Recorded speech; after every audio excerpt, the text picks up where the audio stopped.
이번에는 좀 투자 사기에 대해서 알아봤으면 합니다. 요즘 투자 사기를 당하시는 분들이 많은 것 같아요. 투자 사기는 피해자가 한 사람인 경우도 있지만 이제 대부분 피해자가 다수인 경우가 많죠. 최근 검찰청 직원이 수십 명으로부터 50억 원이 넘는 사기 사건을 저질렀다는 보도가 있었고, 또 가상화폐 같은 곳에 투자하면 돈을 많이 벌 수 있다고 하면서 투자자들을 유혹해서 돈을 편취하는 사건도 종종 있었고, 이제 앞으로는 또 코로나19 관련 백신이나 뭐 치료제를 개발하는 업체에 투자한다는 사기가 기승을 부릴 것으로 보이는데요. 이런 사건들은 이제 피해자가 다수라는 특징이 있습니다. 투자 사기와 차용 사기의 다른 점이 무엇이 있을까요? 차용 사기는 빌려준 금액의 이자를 합쳐서 돌려받기로 한 것이잖아요. 그러니까 빌려갈 당시에 갚을 의사나 능력이 있었느냐가 문제가 되죠. 반면에 투자 사기는 투자 수익이 나면 수익금을 받고 수익이 나지 않으면 그만이죠. 그래서 투자 사기가 성립되려면은 투자 내용과 관련해서 거짓말하는 것이 밝혀져야 됩니다. 네, 투자 결과가 안 좋을 경우에 투자금을 돌려받기 위해서 투자한 것이 아니다, 빌려준 것이다 라고 주장하면서 고소하는 경우도 있을 수는 있겠어요. 차용 증서나 투자 약정서 없이 구두로만 약정하고 투자한 경우에 그런 일이 종종 있는데요. 투자한 것으로 명백하게 밝혀지면은 무고죄가 될 수 있으니까 주의해야 됩니다. 물론 이제 어느 쪽인지 애매한 경우에는 뭐 사기죄도 되지 않고 무고죄도 되지 않죠.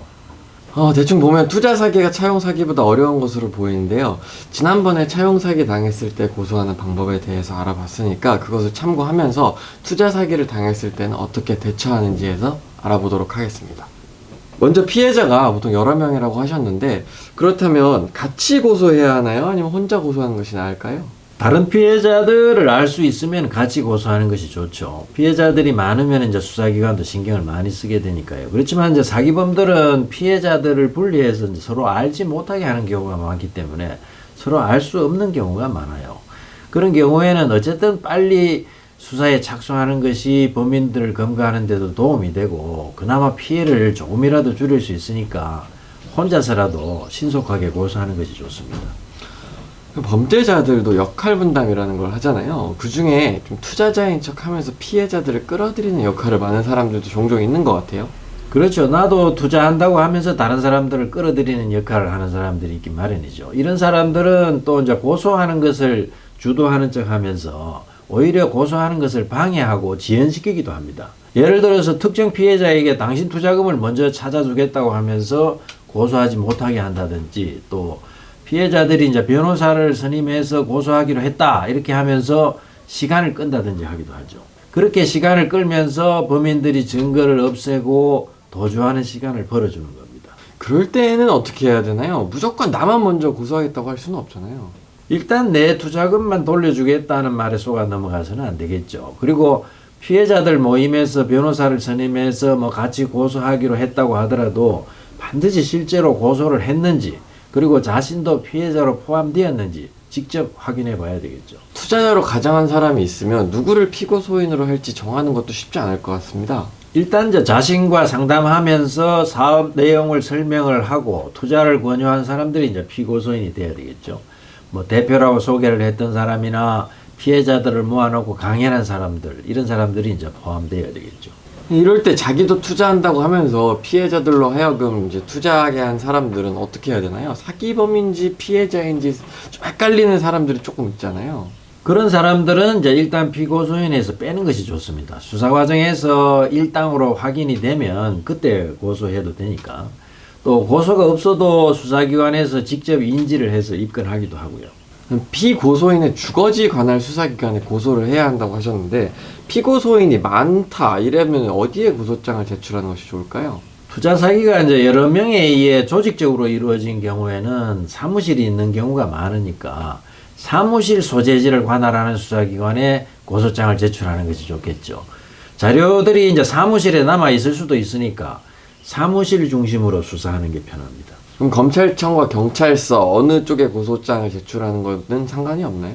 뭐 한 명이 이제 다수의 피해자들을 상대로 한 경우에는 뭐 경찰서든 검찰청이든 상관이 없겠죠. 그런데 다수의 범인들이 조직적으로 투자 사기 행각을 벌인 경우에는 조사할 사람들도 많고 또 범인들의 인적 사항도 불분명한 경우가 많으니까 경찰 쪽에 조사하는 것이 경찰 쪽에 고소하는 것이 좋습니다. 경찰이 수사 인력도 많고 인적 사항이 불분명한 사람들을 찾아내서 그런 조사한 경험도 많으니까요. 고소를 위해 고소장 작성을 할 때 고소장에는 피고소인, 고소인 그리고 고소 사실이 들어가야 된다고 하셨는데 투자 사기의 고소 사실은 사실 차용 사기보다 좀 작성하기가 어려울 것 같아요. 어떻게 해야 될까요? 투자를 하게 된 경위를 자세하게 적고 투자와 관련해서 피고소인들이 한 거짓말을 적으면 됩니다. 그 거짓말에 속아서 투자했다는 것을 밝히면 되죠. 피해자들이 많고 또 피해 금액이 크면 오히려 이제 사기죄가 성립될 여지가 커지기 때문에 입증하기가 더 쉬울 수가 있습니다. 제가 좀 들은 것 중에 투자 수익금으로 일부 받은 것이 있으면 사기죄가 성립되지 않는다란 말을 들었는데 차용 사기에서도 이자나 원금 일부라도 갚으면 사기죄가 안 된다 이런 이야기도 있거든요. 차용 사기에서 이제 그런 질문이 많이 있던데요. 이자나 원금 일부를 변제하게 되면 어쨌든 이제 변제하려고 노력했는데 뭐 사정이 안 좋아서 변제하지 못했다 이런 변명이 이제 통할 가능성이 커지겠죠. 그러나 사기죄로 처벌받지 않기 위해서 뭐 계획적으로 그렇게 일부를 변제한 것이 밝혀지면 사기죄가 성립될 수 있습니다.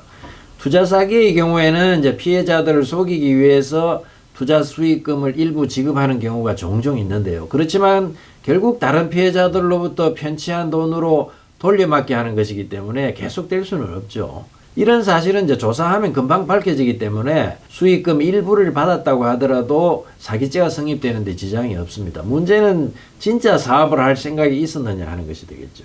어쨌든 이렇게 피해자들이 많이 모인다고 하면 증거를 확보하는 데는 큰 문제가 없겠네요. 다수의 그 피해자들이 진술만으로도 증거가 충분하니까요.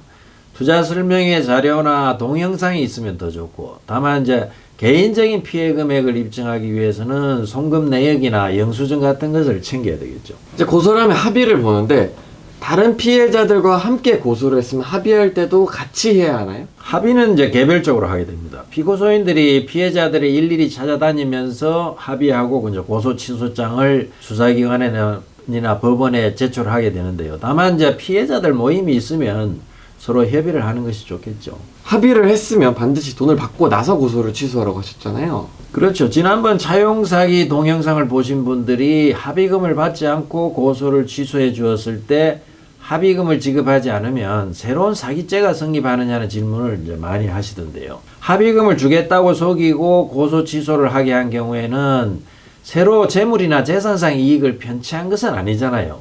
그러니까 새로운 사기죄가 성립되지는 않습니다. 이렇게 되면 이제 합의금을 민사소송을 통해서 이제 청구할 수 있을 뿐인데요.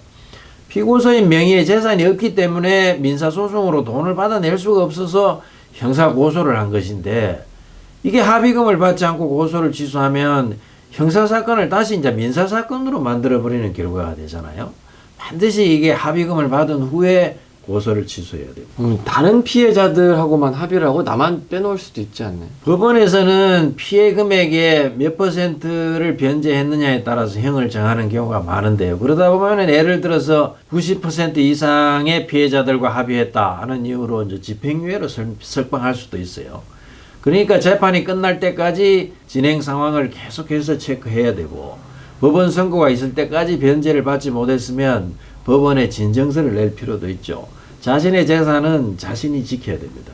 억울함에 고소를 했는데 검사가 이제 혐의가 없다라고 판단을 해서 결정을 할 수가 있는데 항고와 재정 신청을 할 수 있다고 저번 이제 차용사기 동영상에서 설명을 해주셨습니다만 혹시 다시 한 번만 간략하게 설명을 해주실 수 있을까요? 불기소 결정을 이제 통보받은 날로부터 30일 이내에 고등검찰청에 항고할 수 있고, 이 항고가 기각되면 기각 결정 통지를 받고 10일 이내에 법원에 재정 신청을 할 수가 있죠. 그 모든 이제 수사한 검찰청이나 지청에 그 이유서를 제출하면 됩니다. 그 자세한 것은 뭐 차용사기 동영상을 참고해 주시기 바랍니다. 오늘도 이제 부장검사 출신 변호사님을 모시고 돈을 투자했다가 사기당한 피해자가 사기죄로 고소하는 절차와 방법들에 대해서 좀 알아봤는데요. 다음 시간에도 더 유익한 내용으로 다시 찾아뵐 수 있도록 하겠습니다. 구독과 좋아요 한 번만 눌러주시면 더욱더 감사하겠습니다. 감사합니다.